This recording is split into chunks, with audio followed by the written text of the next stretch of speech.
దేవుడు ఈరోజు మనతో ఏం మాట్లాడుతున్నారంటే ఆత్మ ప్రత్యక్షత అనే విషయాలు ఈ ఆదివారం రోజు మనతో మాట్లాడడానికి ఇష్టపడుతున్నారు. కాబట్టి ఆత్మ ప్రత్యక్షత ఎందుకంటే అందరికీ ప్రయోజనకరంగా ఉండాలని, అందరికీ మన ఊరు, దేశం, మన కుటుంబాలు ఆశీర్వాదకరంగా ఉండాలంటే మరి దానికి మతం కులం భేదం లేదు కదా. ఆశీర్వాదం రావడానికి ఏమైనా మతం కులం భేదం ఉందా? లేదు. కాబట్టి అలా ఆశీర్వాదాలు కావాలంటే మనం ఎక్కడికి రావాలి? దేవుని దగ్గరికి రావాలి, దేవుని ఆలయంలోనికి రావాలి. కాబట్టి దేవుని ఆరాధించినప్పుడు దేవుడు మనకి ఈ విషయాలు నేర్పిస్తారు. దేవుని స్తోత్రం.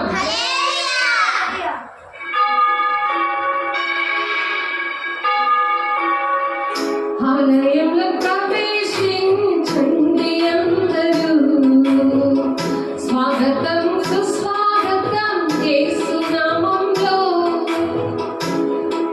మీ బ్రతుకులో పాపమా కలతలా, మీ హృదయంలో బాధల కన్నీరా, మీ కన్నీరంతా తుడిచివేయు రాజు యేసు కోసం.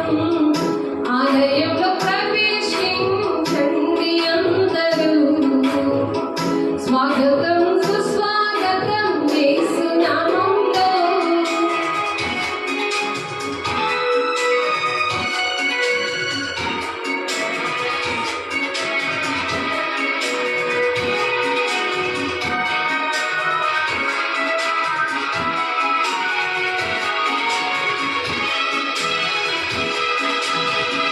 దీక్ష స్వభావంతో జ్ఞాన స్వభావమై వెదికే వారి కన్నా కనబడు దీపము యేసు రాజు మాటలే వినుట ధన్యము. వినుట వలన విశ్వాసం అధికమధికమై ఆత్మలో తీరును రండి ఆనందం హల్లెలూయా.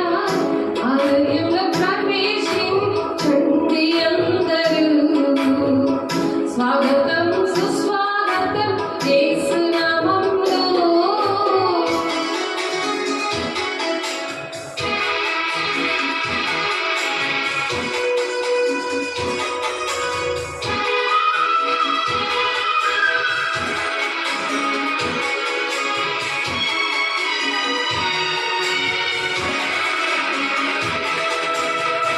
ప్రభు యేసు మాటలే పెదవిలో మాటలే జీవవృక్షముగా ఫలించాలని, పెదవిలో పలికిన మంచి మాటలే హృదయమంత యేసు ప్రభు ప్రేమ మాటలే. నిత్యం నిత్యం కోరినం పొందినం ఆనందం హల్లెలూయా. ఆలయంలో ప్రవేశించండి అందరూ, స్వాగతం సుస్వాగతం యేసు నామంలో. మీ బ్రతుకులో పాపమా కలతలా, మీ హృదయంలో బాధల కన్నీరా, మీ కన్నీరంతా తుడిచివేయు రాజు యేసు కోసం. ఆలయంలో ప్రవేశించండి అందరూ, స్వాగతం సుస్వాగతం యేసు నామంలో. దేవునికి మహిమ కలుగును గాక. ఆమేన్. ఆత్మ ప్రత్యక్షత అనేది ఎలా వస్తుందంటే దేవునికి మనం ఇష్టంగా ఉన్నప్పుడు దేవుడు ఇస్తారు. ఆత్మ ప్రత్యక్షత అనేది ఎవరిస్తారు? దేవునికి మనం ఇష్టంగా ఉన్నప్పుడు దేవుడు ఇస్తాడు, నిజమే. అది అందరికీ ఇస్తాడంట. ఎక్కడుందంటే మొదటి కొరింథీయులకు రాసిన పత్రిక 12వ అధ్యాయంలో ఆ మాట ఉంది. అయినను అందరి ప్రయోజనం కొరకు ప్రతి వానికి ఆత్మ ప్రత్యక్షత అనుగ్రహించబడుచున్నది. ఎవరి కోసం ప్రత్యక్షత? ఎవరి కోసం వస్తుంది ప్రత్యక్షత? అందరూ ప్రయోజనం కోసం. అందరూ ప్రయోజనం కోసం ఎవరైతే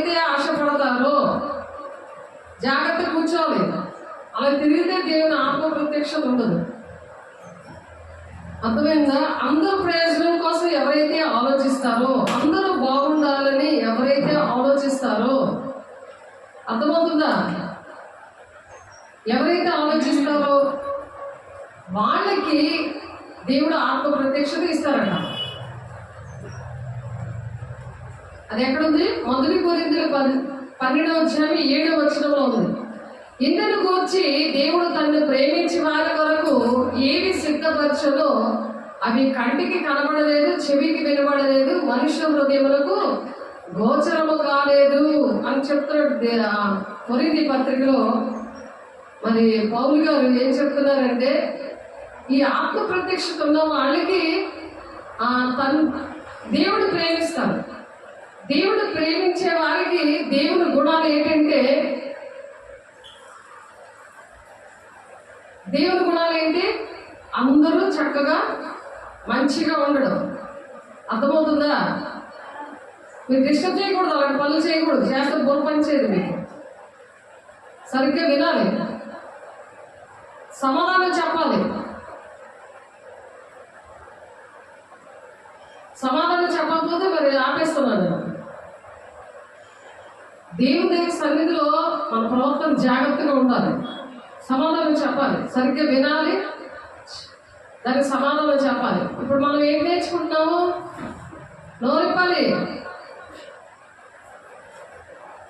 ఏం నేర్చుకుంటున్నాం? ఇప్పుడు ఏం నేర్చుకుంటున్నాం? ఆత్మ ప్రత్యక్షత నేర్చుకుంటున్నాం. ఆత్మ ప్రత్యక్షత అనేది ఎవరికి వస్తుంది చెప్పాలి? మంచి వారికి వస్తుంది. మంచి వారు అంటే ఎవరు? అందరి ప్రయోజనం కోరుకునేవాళ్ళు. అందరి ప్రయోజనం అనేది కోరుకున్న వాళ్ళు మంచి వాళ్ళు లెక్క. ఒక 2 నిమిషాలు మంచిగా ఉండి తర్వాత సాపంలాగా ఉంటే అది కాదు మంచి మంచి ప్రవర్తన. అంటే ఏంటి చెప్పాలి? ఎప్పుడు కూడా దేవునికి ఇష్టంగా ఉండడం. ఒకసేపు ఏమో ఒక మంచిగాని, కాసేపు ఏమో సాధారణలాగా బూతులు ఆడడం, అబద్ధాలు ఆడడం, తప్పు చేసామంటే కోపం వచ్చేయడం, అవేం లక్షణాలు? సైతాన్ లక్షణాలు. కాసేపు దేవుడు ఉంటాడు, కాసేపు మనుషులు దెయ్యం వస్తుంది. చెప్పినా సరే ఒప్పుకోకుండా, దేవుడిని క్షమించమని అడగకుండా వచ్చేది ఏంటది? సాతాను గుణం. అది బాధించడం, నేను చేయలేదని చెప్పడం.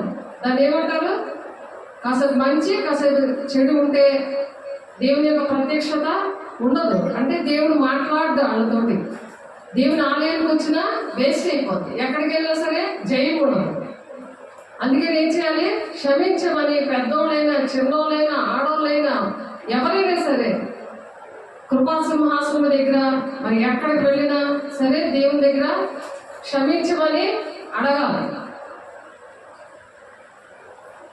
ఏదైనా ఒకరికి ఆత్మ మూలంగా బుద్ధివాక్యం ఇస్తారట. ఎవరైతే అలాగ ఆత్మ ప్రత్యక్షత కలిగి ఉంటారో ఒకరికి బుద్ధివాక్యం ఇస్తారట. బుద్ధి లేనివాడా అని తిడతారు కదా,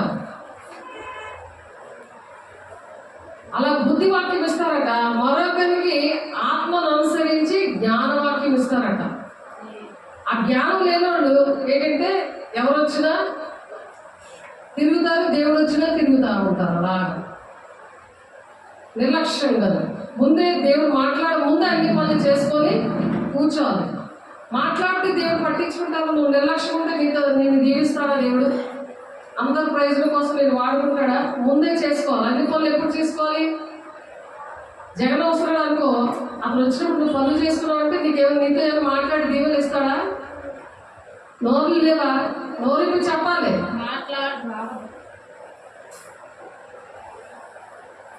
అన్నమైనా పక్కన పెట్టేస్తావు, దాని వేసిన పక్కన పెట్టేసి ఏంటంటే అమ్మో నాకు ఏ బెనిఫిట్ ఇస్తాడో, ఏం నాకు ఇస్తాడో అని చెప్పి ఏం చేయాలి? పక్కన పెట్టి వినాలి. అంతేనా? మరి దేవుడు వచ్చాడు కదా ఇక్కడికి, ఆత్మ ప్రత్యక్షత ఇస్తారంటే నాకేంట్లే నువ్వు చెప్తావు అన్నట్టుగాని నా ఇష్టం వచ్చి నేను ఉంటానంటే దేవుడు దుఃఖపడితే ఏం చేస్తారు? కాసేపు దెయ్యం దొరుకుతుంది, కాసేపు దేవుడు దొరుకుతారు. క్షమించమని అడగరు. ఇంకా దేవుడిని అడగరు, మనుషుల్ని అడగరు, వాదిస్తూ ఉంటారు, నిర్లక్ష్యం కూర్చుంటారు. దాన్ని ఆత్మ ప్రత్యక్షత కోల్పోతారు అన్నమాట. దేవుని యొక్క ప్రత్యక్షత, దేవునితో బంధం అనేది తెగిపోయిందని చాలా దేవుని దగ్గర క్షమించమని అడగాలి. తెలుసుంటే తప్పు చేయకూడదు, తెలుసుంటే తప్పు చేయకూడదు. తెలియపోతే క్షమిస్తాడు, తెలుసుంటే కూడా తప్పు చేయకూడదు. అందుకని వాళ్ళకి ఎందుకు ఆత్మ ప్రత్యక్షత ఉండదంటే బుద్ధి వాక్యం గుర్తుండదు, వాక్యాలు రావు, ఎంత నేర్చుకుందామన్నా రావు. అందుకని ఆ బుద్ధి ఉండదు. వాళ్ళకి దేవుడు ఇచ్చే వరాలన్నమాట ఇవి. ఏంటంటే ఒకరికి ఇస్తాడంటే ఎవరైతే చక్కగా కూర్చున్నారో వాళ్ళకి దేవుడి మాట విని రెస్పాండ్ అవుతుంటారో కావాలి వద్దా? అది బుద్ధి వాక్యము. అది వాక్యం ఏం చేస్తుంది? వాక్యమే దేవుడే ఉన్నాడు. అది ఎక్కడుంది?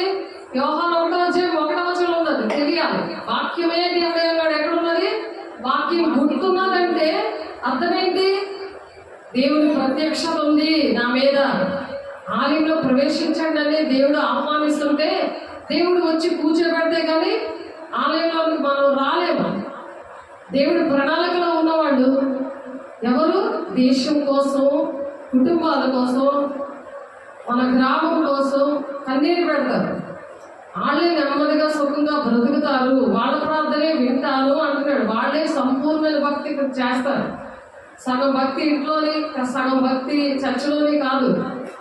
ఆయన చూస్తున్నప్పుడు ఒకలాగా చూడలేనప్పుడు, నమ్మకంగా లేకపోతే నమ్మకస్తులే దేవుడు పరిచారకులుగా ఎంచుకుంటాడట. నమ్మకం లేకుండా దేవుడి పని నిర్లక్ష్యంగా ఉండి వారించేసి మరి నా వల్ల అవ్వలేదనేది చేసేది ఏంటంటే ఏదో పాపం ఏం కూడా చేస్తుంటది. సాతానుడు అలాగా దేవుడి పిల్లల్లోకే దూరుతాడు. సాతాను పిల్లల్లో దగ్గరికి రాడు. ఎందుకంటే నా పిల్లలే కదా అని వదిలేస్తాడు. కానీ దేవుడి పిల్లలు ఎవరున్నారో వాళ్ళనే వాడు కన్ను పెట్టి చూస్తూ ఉంటాడు. చర్చలోని బయటికి వెళ్ళినా సరే కన్ను పెట్టి చూస్తాడు. ఎలాగైనా పడేద్దామా, ఎలాగైనా పాడు చేద్దామా అని. దేవుడికి ఇష్టమే, కానీ వాళ్ళల్లో అసలు సాతానుడు వచ్చినట్టే తెలియదు వాళ్ళకి. వాళ్ళ మాటల ద్వారా, ఆ చేతల ద్వారా తెలిసిపోతుంది. నిధిని మనిషికి తెలిసిపోతుంది, దేవుని బిడ్డకి తెలిసిపోతుంది. దుష్టుడు దూరాడు అన్నమాట తెలిసిపోతుంది. కాబట్టి ఆత్మ ప్రత్యక్షత మనకుంటే దేవుడు ఏం చేస్తున్నాడు, దేవుడు మన పట్ల ఏ ప్రణాళిక కలిగి ఉన్నాడు, ఏ విధంగా మనల్ని ఇష్టపడాలని అనుకుంటున్నాడు అనే విషయాలు మనము గ్రహించగలము. వాక్యము మనకు గుర్తుంటుంది. ఆ గుర్తుంటే కదా వాక్య ప్రకారం మనం నడవడానికి. ఏదైనా ఇస్తున్నప్పుడు వాళ్ళ కళ్ళల్లో కళ్ళు పెట్టుకుని ఎలా చూస్తారు? నిర్లక్ష్యంగా టీవీ చూస్తే ఇస్తారా? ఏది ఇస్తారో ఆనాడు పేతురు, యోహాను ఎక్కడది శృంగారపు దేవాలయం దగ్గర పేతురు, యోహానుల దగ్గర ఒక కుంటివాడు తెల్లారుజాము 3 గంటలకి ఇలా తేరి చూస్తున్నాడట ఏదైనా ఇస్తారేమని. వాళ్ళు ఏమన్నారు? వెండి బంగారాలు మా దగ్గర లేవు, మాకు కలిగిందే నీకు ఇస్తున్నాము అని చెప్పి లేచి పరిపెత్తుకున్నాడు అని అనగానే దిక్కుమని లేచి దేవుడు స్తుతించారట. పొరపాటు పాడేసి ఆ కుంటోడు ఎన్ని సంవత్సరాలుండో అలా కుంటోడులా ఉంటే అతను గంపలో వేసుకొని ఇలా నెత్తి మీద పెట్టుకొని అలాగే చర్చికి తీసుకొచ్చారు. ఎప్పుడు? తెల్లారుజాము 3 గంటలకి. అర్థమవుతుందా? అతను వచ్చి అక్కడ చర్చిలో కూర్చుంటే మళ్ళీ ఆ గంపలు ఎత్తుకొని పెట్టాలన్నమాట. కానీ పేతురు, యోహాను దేవుడి మాట విన్నారు. దేవుని యొక్క ప్రత్యక్షత అనేది ఆయన కలిగింది. ఆయనలాగా ఉంటారా ఉండరా? కావాలా వద్దా? కావాలన్నప్పుడు చూడాలి. అది ఎలా తీరు చూశాడు, ఆ బిచ్చగాడు ఎలా తీరు చూశాడు. గుడుల దగ్గర బిచ్చగాళ్ళు ఉంటారు కదా, అలాగే ఏమేమి ఇస్తారని ఇలా కళ్ళు ఇలా పెట్టుకొని చూస్తారు కదా, అలా చూశారట పేతురు, యోహాన్ని. ఎందుకంటే భూలోకంలో ధనం కోసం ఆలోచిస్తారు మనుషులు, కానీ దేవుని బిడ్డలు ఆ ధనం లాంటి దేవుణ్ణి, ఆ ధనం లాంటి దేవుని గుణాన్ని ఇవ్వాలని ఆశపడుతున్నాడు. దాన్నే ప్రత్యక్షత అంటారు, ఆత్మ ప్రత్యక్షత. ఆ ఆత్మ ప్రత్యక్షత ఎవరైతే దేవుడికి ఇష్టంగా ఉంటారో, దేవునితో ఎక్కువ గడుపుతారో వాళ్ళలో ఆత్మ ప్రత్యక్షత ఉంటుంది. లేకపోతే సాతానికి వాక్యం వచ్చు, పాటలు వచ్చు, అది ప్రార్థన చేస్తుంది, దాని ప్రార్థన పాపమైపోయేలాగా అలా నడిపించేస్తుంది. నమ్ముకుంటే కాదు, ఆత్మ ప్రత్యక్షత అనేది మనకి కంపల్సరిగా ఉండాలి. ఉందా లేదని చెక్ చేసుకునేదే రోజు కూడా ప్రార్థన, చర్చికి రావాలని వాక్యం చెప్తుంది. ఎక్కడుందా మాట? అపోస్తుల కార్యం 2వ అధ్యాయంలో ఉంది. మీరు చెప్పగలిగి ఉండాలి, రోజు చర్చి, రోజు నీకు చర్చా అని సాతాను గడు తాగుబోతాడు అడుగుతూ ఉన్నాడు. అడుగుతూ ఉంటే చెప్పాలి. సామెతలు 21 ఏంటంటే మద్యం జీవితాలను నవ్వులు పాలు చేస్తుందట. వాళ్ళకి ఏకీపిస్తే ఆ జీవితాలు, వాళ్ళ పిల్లల జీవితాలు ఏంటైపోతాయి? నవ్వులు పాలైపోతాయి. సాతాను గడు నడిపిస్తే మంచిదా, దేవుడు నడిపిస్తే మంచిదా? ఆత్మ ప్రత్యక్షత అప్పుడు వస్తుంది. తెలిసిందా? ఆత్మ ప్రత్యక్షత ఎవరికి వస్తుంది చెప్పండి? అందరూ ప్రయోజనం కోరే వారికి వస్తుంది. మతం, కులం భేదం లేకుండా, చిన్న పెద్ద ముసలోళ్ళు తేడా లేకుండా, ఎవరైతే అందరూ బాగుండాలని ఆశపడతారో ఆడ వస్తుంది ఆత్మ ప్రత్యక్ష. సరిగ్గా కూర్చోాలి. ప్రసంగ 5:1 ఏంటో తెలుసా? దేవుని సన్నిధిలో నీ ప్రవర్తన జాగ్రత్త అంటే ప్రమాదం ఉంది. అక్కడ ఆశీర్వాదం దగ్గర శాపం వస్తుంది. నీకు ఏది కావాలో సెలెక్ట్ చేసుకోని ఉంది. జగన్ దగ్గర ఇలా చేతులు కట్టుకుని ఇలా మునిగిపోయి నిలబడతావి, నా ధర్మ పెట్టి ఉంగోని. మరి జగన్ సృష్టించిన ఆయన వచ్చాడు అనుకో, చంద్రబాబుని. కానీ ఏ నాయకులైనా సరే, మీ టీచర్ అయినా, మీ ప్రిన్సిపల్ అయినా, నీకు పని ఇచ్చిన వాళ్ళైనా, నువ్వు ఎక్కడ పని చేస్తున్న వాళ్ళైనా ఇలా అమ్మగారు మేడం గారు అంటావే, మరి దేవుడి దగ్గర వద్దా? క్షమించమన్నాడు. దేవా క్షమించయ్యా, నా ప్రవర్తన నీ సన్నిధిలో జాగ్రత్తగా ఉంటాం, క్షమించమని అడగాలి. వెంటనే అడిగినప్పుడు వెంటనే దేవుడు క్షమిస్తాడు. ఎలాగా అతనికి ఎందుకు అనంటే, ఇలా ఆత్మ ప్రత్యక్షత ఎందుకు అనంటే, ఆత్మ మూలంగా ఏమిస్తాడట? నీకు బుద్ధివాక్యం ఇస్తాడట. మరియు ఒకరికి ఆత్మను అనుసరించి జ్ఞానవాక్యం ఇస్తారు. అంటే అది నాకు కల్లో దేవుడు ఎప్పుడంటే 1999లో నాకు ఇచ్చారు. కాబట్టి అన్ని విషయాల్లో వాక్యం అనేది ఎవరికి ఎలా చెప్పాలి, ఎవరైనా వస్తే ఎలా మాట్లాడాలి వాళ్ళతో అని దేవుడు ఏంటంటే లూకా 12:12 ఉంటుంది. ఏంటంటే లూకా 12:12 ఇలాగొచ్చుకోవచ్చు. లూకా 12:12 ఏంటుందంటే, చూద్దాం.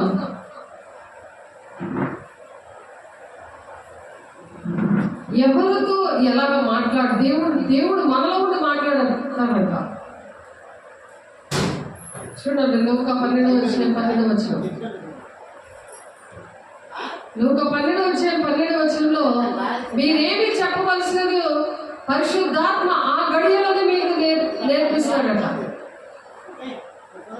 ఆ గడియలోనంట మీరేం చెప్పాలో, మనం ఎవరికి ఏం చెప్పాలో ఆ గడియలో పరిశుద్ధాత్మ దేవుడు నేర్పించేదే ఆత్మ ప్రత్యక్షత. మనకి నేర్పిస్తాడు. సాతాను గడి ఎంత పరిగెట్టాలా, ఆడికి జడవాలా, దేవుడికి జడవాలా, ఈ విషయాలు దేవుడే చేస్తాడు. నువ్వు దేవుని వశంలో ఉన్నావు అనుకో, దేవుడే నీకు ఆ విషయాలు చేస్తాడు. ఆయన చేసి పెడతాడు. ఆయన మీద నువ్వు నమ్మకం పెడితే ఆయన చూసుకుంటాడు.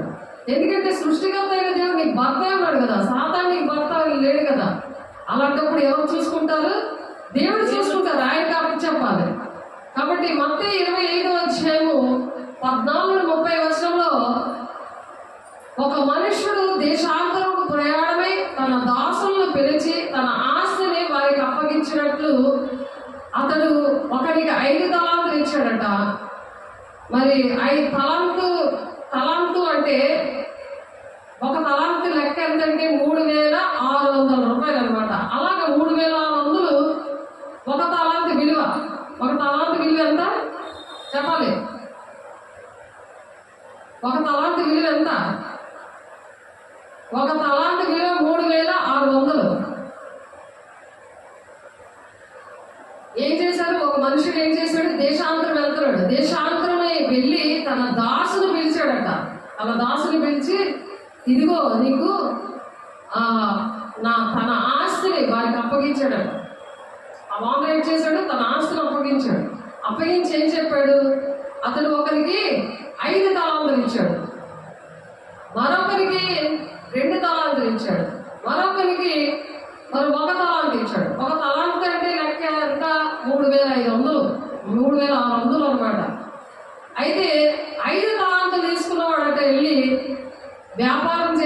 మరి 5 తలాంతులు సంపాదించాడట.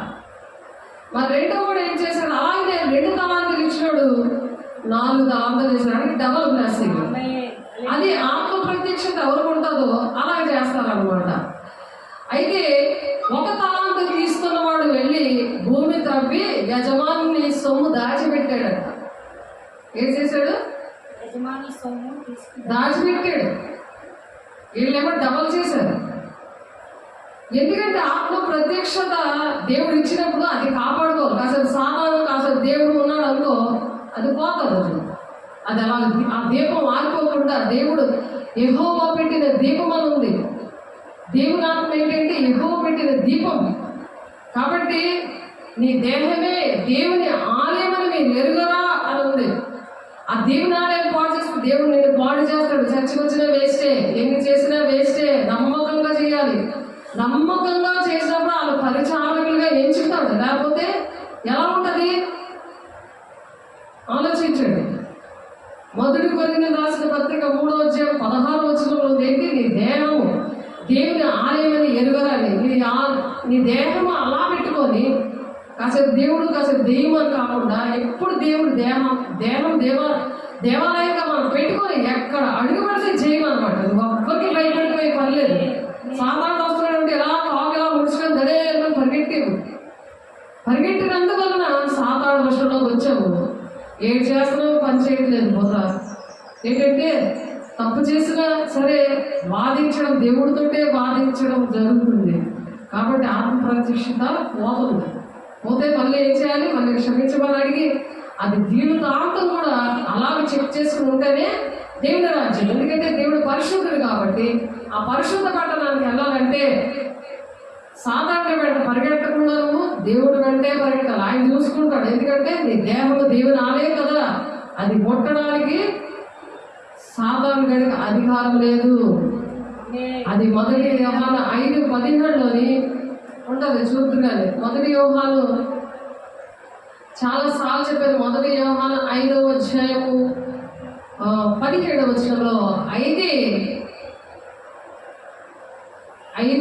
1 యోహాను రాసిన పత్రిక చూడండి. మీకోసం నేను చదువుతున్నాను. ఆన్లైన్లో ఉన్నవాళ్ళు, ఆఫ్లైన్లో ఉన్నవాళ్ళు, ఎందుకు కుటుంబాల్లో సమస్యలు వస్తాయి, ఆశీర్వాదాలు రావట్లేదు, శాపం ఎందుకు వస్తుంది అంటే ఆత్మ ప్రత్యక్షత లేక. 1 యోహాను 5వ అధ్యాయము 17వ వచనంలో దేవుని మూలముగా పుట్టి ఉన్నవాడు ఎవడును పాపము చేయడని ఎరుగుదుము. దేవుని మూలంగా పుడతాము, బాప్తిసం తీసుకొని దేవుని మూలంగా, సాతాను మూలంగా పుట్టము. కానీ దేవుని మూలంగా పుట్టినవాడు తన్ను భద్రం చేసుకోవాలి. తన్ను భద్రం చేసుకోవాలి. ఇక్కడ మనం ఇలా ఉన్నామనుకో, ఇలాగ దీనికి కంచె వేస్తాడు దేవుడు. ఆత్మ ప్రత్యక్షత ఉన్నప్పుడు అలా కంచేస్తాడు మనిషికి. ఎలాగ దేవుడు కంచె వెయ్యాలంటే ఎప్పుడు కూడా వాక్యము, ప్రార్థన, మెలకు కలిగి 3 గంటల ప్రార్థన చేసే దేవుడు కొట్టి లేపుతూ ఉంటాడు. మెలకు గడియమని వచ్చిందంటే సోమరిపోతులో పడుకున్నాం అనుకో, దేవుడు మాట్లాడు. అక్కడ నుండి దెయ్యం వర్షంలోకి వెళ్ళిపోతాం. దేవుడు ఏంటంటే మనం ప్రార్థన చేస్తున్నప్పుడు, ఇక్కడ బలిపీఠం దగ్గర ప్రార్థన చేస్తున్నప్పుడు, ఇంటి దగ్గర మోకరించి ప్రార్థన చేస్తున్నప్పుడు దేవుడు ఆ జవాబు నేను 3 గంటల టైంలో నీకు మెరుగు ఇస్తాడు. దడేలు మెరుగు వచ్చేస్తుంది. దేవుడు నాతో ఏం మాట్లాడదాం అనుకుంటున్నాడు అని వేచి ఉండాలి. అలా వేచి ఉన్నప్పుడు దేవుడు మాట్లాడతాడు. అలా దేవుడు స్తుతి అర్పిస్తున్నప్పుడు దేవుడు మాట్లాడతాడు. సైలెంట్గా కనిపెట్టినప్పుడు దేవుడు మాట్లాడతాడు. అలాగా కనిపెట్టి దేవుడికి ప్రార్థన చేస్తూ స్తుతి ఆరాధన చేస్తున్నప్పుడు పాటలు, ఆయన చేసిన మేళ్ళు అన్నీ కూడా తలపోసుకుంటూ చేస్తున్నప్పుడు దేవుడు మాట్లాడతాడు. పడుకుంటే కళ ద్వారా, కూర్చొని ఉండగానే అలాగ దర్శనంలాగా అలా వస్తుంది. నా బిడ్డ ఇంత కష్టపడుతుంది, ఇలాగ ప్రార్థన చేస్తుంది, ఇలా పరిశుద్ధంగా ఉండి నా ఆత్మ ప్రత్యక్షత కోసం వేచి ఉంది కాబట్టి నేను మాట్లాడతాను, నా మాట విన్నది. ఆయన బాధపడి ఎవరు నిన్ను బాధ పెట్టకుండా సైలెంట్గా చక్కగా ఉన్న ఆ టైంలో, ఆ చల్లపూట నీతో మాట్లాడడానికి ఇష్టపడతాడు. ఆ నిద్ర మొత్తం అనేది దుష్టుడు లక్షణాలు. మొత్తం అనేది బద్ధకం అనేది, ఇంకొంచెం సేపు నిద్ర అనేది దరిద్రానికి సూచన, చింపిరి గుడ్డలకు సూచన. దరిద్రం అంటే డబ్బులు ఉండవు, ఎంత సంపాదించినా చిరు సంచులకు వెళ్ళిపోతుంది, ఫలించలే పరిస్థితులు. అది ఆత్మీయంగా, ఆర్థికంగా, శారీరకంగా. ఇంట్లో కూడా చీకట్లు తాండవిస్తుంటాయి, ఎంత ప్రార్థన చేసినా అది చెల్లుబాటు జరగదు, దానికి జవాబులు రావు. ఇంట్లోని బయటకు కూడా తలపోటు ఉంటుంది. కాబట్టి దేవుడే దానికి సహాయం చేస్తాడు. అలాగా చనిపోయే వరకు కూడా మనం అలాగా అంత వరకు సహించాలన్నమాట, సహించుకోవాలి. అలా మంచిగా ప్రజలకు మంచి చేద్దాం, కుటుంబాలకు మంచి చేద్దాం. మన దేశం, మన ఊర్లు, గ్రామాలు, కుటుంబాలు అన్నీ కూడా మతం కులం భేదం లేకుండా అలాగా సుఖశాంతిగా ఉండాలి అని అనుకున్న వాటికి మాత్రమే దేవుడు ఆత్మ ప్రత్యక్షత ఇస్తానని మొదలు కోరింది 12వ అధ్యాయం 7వ వచనం ద్వారా దేవుడు ఈరోజు మనతో మాట్లాడుతున్నారు. అది అంశం. ఆత్మ ప్రత్యక్షత నాకుందా లేదా? ఆయన ప్రత్యక్షత, ఆయన ఆత్మే అన్నాడు కాబట్టి ఆత్మతోనూ సత్యముతోనూ ఆరాధించాలి. ఏదో పాట పాడేయడం కాదు, ఏదో ఉద్యమంగా చెమట పట్టేసి క్లాప్స్ కొట్టేయడం కాదు, గుణాలు రావాలి. సాతాను కూడా చేస్తాడు, ఆరాధిస్తాడు. ఎందుకంటే ముందు లూసిఫర్ కదా, పరలోకంలో స్తుతించాడు కదా. మరి దీన మనసు రాకుండా అహంకారం వచ్చింది. మాట వినలేని గుణం ఏంటి? అహంకారం అన్నమాట. అది సాతాను గుణం. బాధించే గుణం ఏంటి? సాతాను గుణం. ఆయన సింటమ్స్, జ్వరం వచ్చిందంటే ఎలా ఉంటుంది? తలపోటు, కాళ్ళు పీకి ఎలా ఉంటాయి? లో జ్వరం అంటే ఆ థర్మోమీటర్ ఎలాగైతే చెప్తుందో, ఆత్మ ప్రత్యక్షత వెంటనే అలా ప్రత్యక్షతలో ఉన్న వాళ్ళకి అర్థమైపోద్ది, అమ్మా దుష్టుడు వచ్చాడు అనమాట. వాడిని దేవుడు లోబడి వాడిని ఎలా కొట్టాలి? యేసునామములో ఆజ్ఞాపిస్తున్నానని చెప్పి, దేవా నన్ను క్షమించయ్యా, నేను నడవలేకపోయానయ్యా, నీకు ఇష్టంగా నేను నడవలేకపోయానయ్యా అని ఎప్పుడు కూడా చెక్ చేసుకోవాలి. అనుక్షణము మనము చెక్ చేసుకోవాలి. ఎందుకంటే లోకం పాపంతో నిండి ఉంది కాబట్టి. చేప సముద్రంలో ఉన్నప్పుడు మరి ఉప్పంటుకు కూడా అది ఎంత చక్కగా ఉంటుందో మనం తింటే అలా ఉండాలి. మనం దుష్టుడు ముట్టకుండా మనల్ని మనం భద్రం చేసుకోవాలని 1 యోహాను 5వ అధ్యాయంలో 17వ వచనంలో, దేవుని మూలంగా పుట్టిన వాడెవడను పాపము చేయడని మనం ఎరుగుదుము. మనకు తెలుసు దేవుని మూలంగా పుట్టిన వాళ్ళు ఎవరు పాపం చేయరు, కానీ దేవుని మూలంగా పుట్టిన వాడు తన్ను భద్రము చేసుకోను గనక దుష్టుడు వారిని ముట్టడు. ఎంత భాగ్యం అది! అస్తమాటి నేను మూడుతుంటే నువ్వు పరిగెడుతుంటావు, ఆడి మూడు పెడతావు, ఆడికేమో ఆడు మూడుతుంటే నువ్వు పరిగెడుతుంటావు, ఆడి మూడు వచ్చిందా పరిగెడుతుంటావు. దేవుడు నాకున్నాడు, నన్ను భద్రపరిచాడు అని కాన్ఫిడెన్స్ ఉండాలి. దాన్ని ఆత్మ ప్రత్యక్షత అంటారు.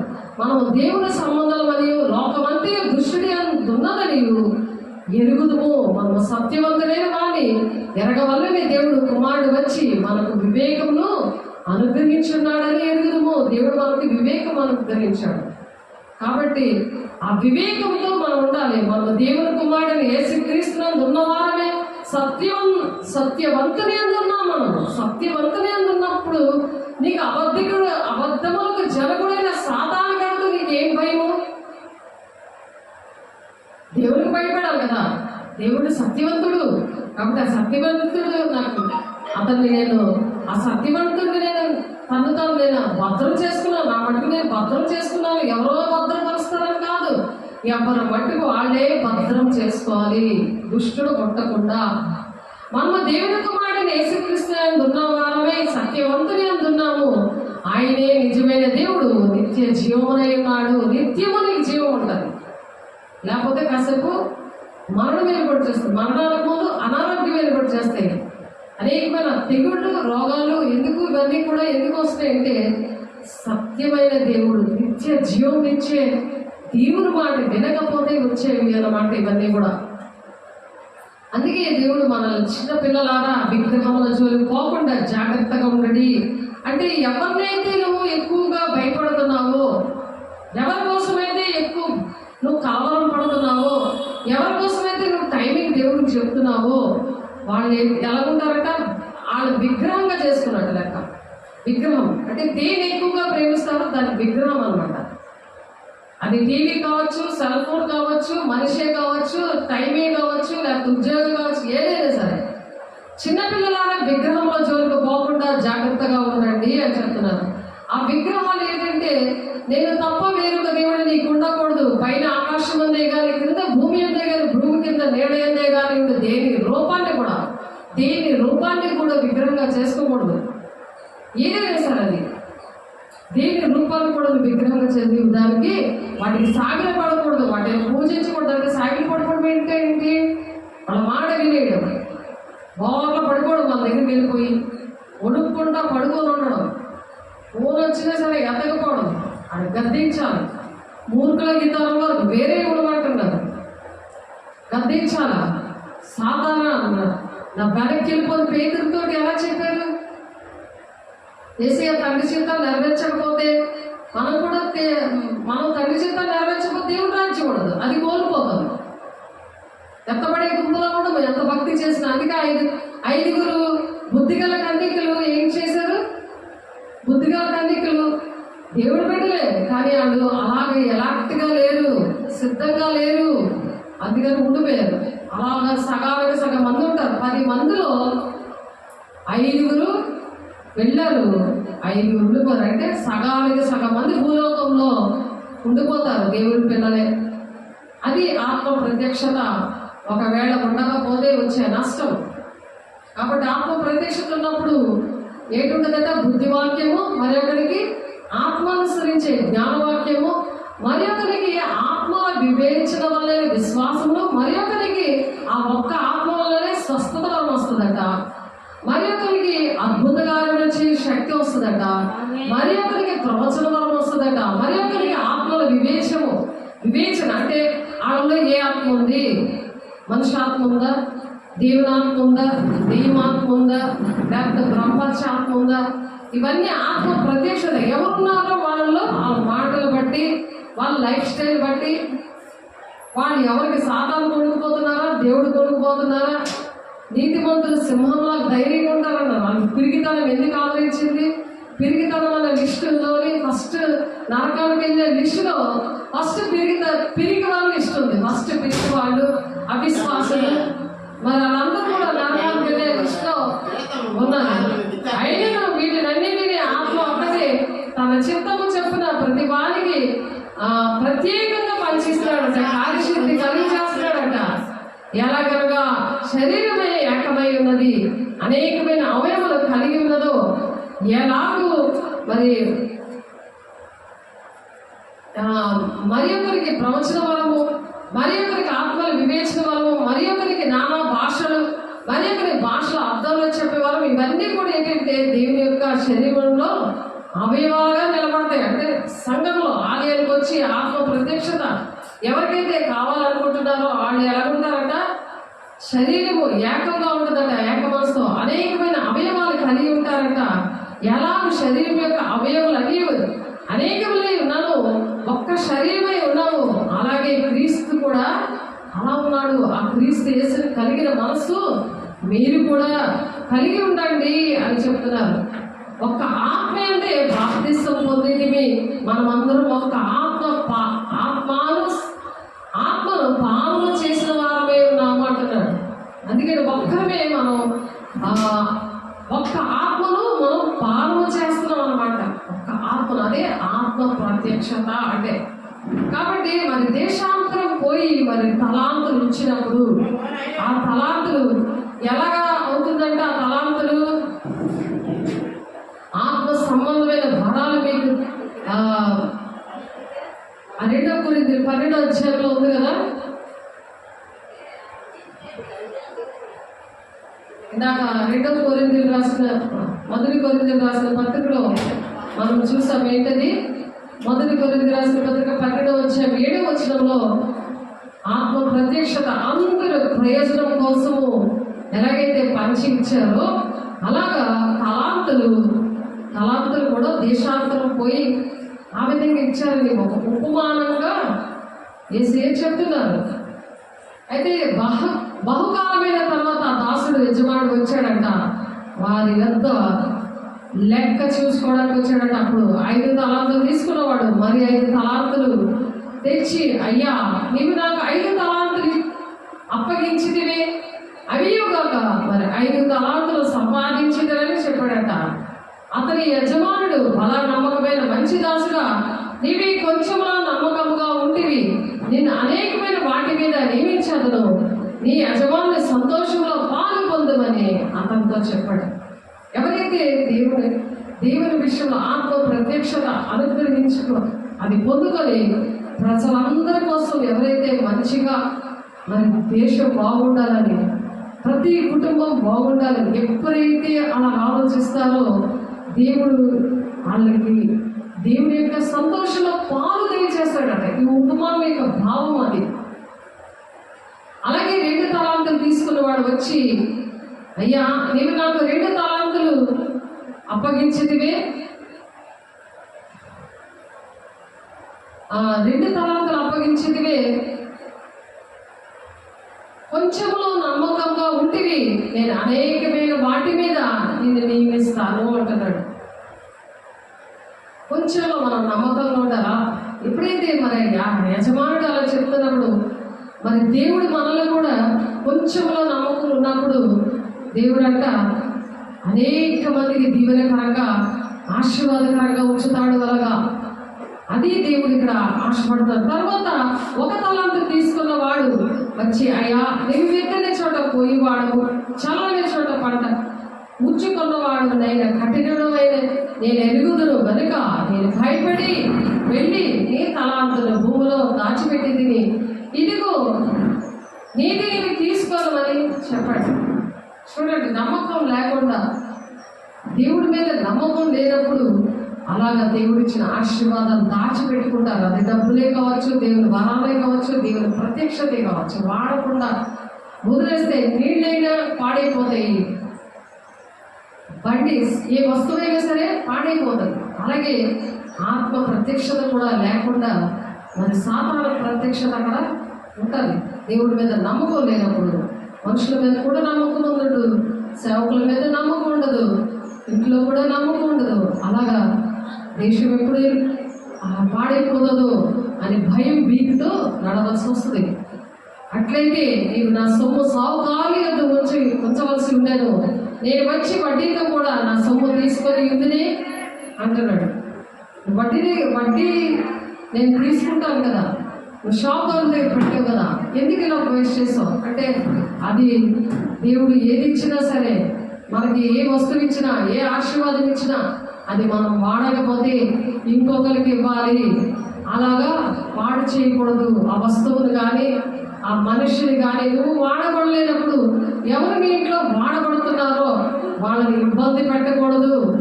వాళ్ళకి ఇంట్లో పనులన్నీ చెప్పేసి దేవుని సన్నిధికి వెళ్ళలేకుండా మరి ఇంట్లో బిజీగా పెట్టేసి ఆ ప్రత్యక్షతను వాళ్ళు కోల్పోయేటట్టుగా చేస్తే వాళ్ళకి మంచిది కాదు అని ఇక్కడ. అట్లయితే నేను నా సొమ్ము సావుకారులకు ఉంచవలసి వచ్చిందినే అంటున్నారు. ఇంకొకరికి ఇచ్చేస్తాడు దేవుడు ఆ తలాంతు. వెంటనే నువ్వు వాడకపోయావనుకో, నువ్వు ఆ ప్రత్యక్షత వాడలేదనుకో, నువ్వు అలాగా మనుషులకి సాధారణకి భయపడిపోయి నువ్వు ఆ ప్రత్యక్షత నేను కోల్పోయావనుకో, అవి వాడలేదంటే కోల్పోవలసిన పరిస్థితి వస్తుంది. అందుకే నేను ఆ వడ్డీతో కూడా నా సొమ్ము తీసుకొని ఉంటేనే, ఆ వడ్డీతో కూడా నేను ఆ సొమ్ము నేను తీసుకుంటాను కదా, నీకు ఇచ్చింది ఎందుకు వాడలేదు అని దేవుడు ఇక్కడ ప్రతి ఒక్కరితో మనతో ఈరోజు మాట్లాడుతున్నారు. దేవుడు ఇచ్చిన ఆశీర్వాదాలు, అవి వరాలే కావచ్చు, ధనమే కావచ్చు, ఆస్తే కావచ్చు, అది దేవుడు బిడ్డల కోసం వాడాలి. ఎందుకంటే మనతో ఏమీ రావు. మనం ధనం అనేది పరలోకంలో సమకూర్చుకోవాలి, భూమి మీద కాదు.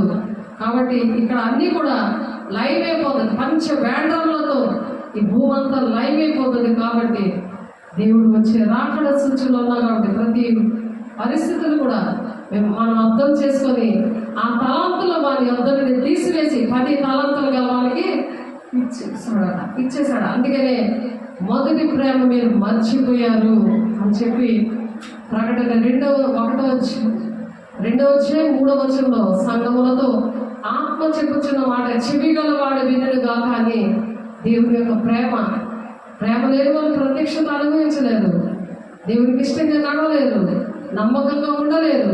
కాబట్టి కలిగిన ప్రతి వారికి ఇవ్వడును, అతనికి సమృద్ధి కలుగును, నేను వారి అతనుడి వారికి కలిగినంతే తీసివేయబడును అని చెప్తున్నారు. మరియు పనికి మారిన ఆ దాసును వెలుపటికి చీకట్లోకి త్రోసివేయడం అన్నాడు. నమ్మకంగా లేకపోతే చీకట్లోకి వెళ్ళిపోండి, అక్కడ ఏడుపును పండ్లు కొరుకుటి ఉండును అంటాడు. కాబట్టి అది నరకం. మంచి అనేది ప్రజల కోసం కానీ, కుటుంబం కోసం కానీ, సంఘం కోసం కానీ ఆలోచించకపోతే వచ్చే నష్టం ఏంటి? నరకము. ఆత్మ ప్రత్యక్షత అందరు ప్రయోజనం కోరిన వారికే ఇస్తారని దేవుడి మాటలు చెప్పి ముగిస్తున్నారు. కాబట్టి దేవునికి వందనాలు. కళ్ళు మూసుకోండి, ప్రార్థన చేద్దాం. పరిశుద్ధుడా, ప్రేమగల దేవ, అభిషేకుడా, నీ కృపగల నామంలో, నీ మహిమగల నామంలో ప్రభా నీ సన్నిధానం నుంచి నాయన నీ మహిమతో మమ్మల్ని నింపి ఆత్మ ప్రత్యక్షత అంటే ఏంటో మాతో సూటిగా మాట్లాడి మమ్మల్ని ప్రభా నాయన దృష్టిని ముట్టకుండా మమ్మల్ని భద్రపరచుకోమని మరొకసారి మీరు చెప్పినందుకు మీకే వందనాలు, స్తోత్రాలు చెల్లిస్తుంది. మరి వింటున్నాము ఆన్లైన్లో ఉన్న బిడ్డలు, ఆఫ్లైన్లో ఉన్న బిడ్డలు ఎవరైతే ఆత్మ ప్రత్యక్షత కావాలని చేతులెత్తి మరి అడుగుతున్నారో వారందరినీ దీవించి యేసునామములో ఆత్మ ప్రత్యక్షత వారికి అనుగ్రహించబడను గాక. యేసునామములో మీరు ఇచ్చే ప్రభు ప్రజలందరి కోసం కూడా మానవాళి రక్షణ కోసం మీరు ప్రాణం పెట్టి మరి నా తండ్రి మీ గుణాలతో మీ రూపురేఖలు మరి యోహాను 6:53-58 వచనాలు ఉన్న అన్ని గుణాలను మీరు దయచేసి ఆత్మ ప్రత్యక్షతను మీరు అనుగ్రహించి మహిమ ఘనత ప్రభువులు మీరే పొందుకుంటున్నందుకు వందనాలు, స్తోత్రాలు చెల్లిస్తున్నాం. యేసు పరిశుద్ధ నామములో బ్రతిమాడి వేడుకుంటున్నాం తండ్రి. ఆమేన్. తండ్రి యొక్క దీవెన, కుమారుని యొక్క కృప, పరిశుద్ధాత్మ యొక్క నిత్య సహవాసము సకలలోక పరిశుద్ధులకి సదాకాలం తోడు నీకు నడిపించును గాక. ఆమేన్. God bless you. దేవునికి వందనాలు.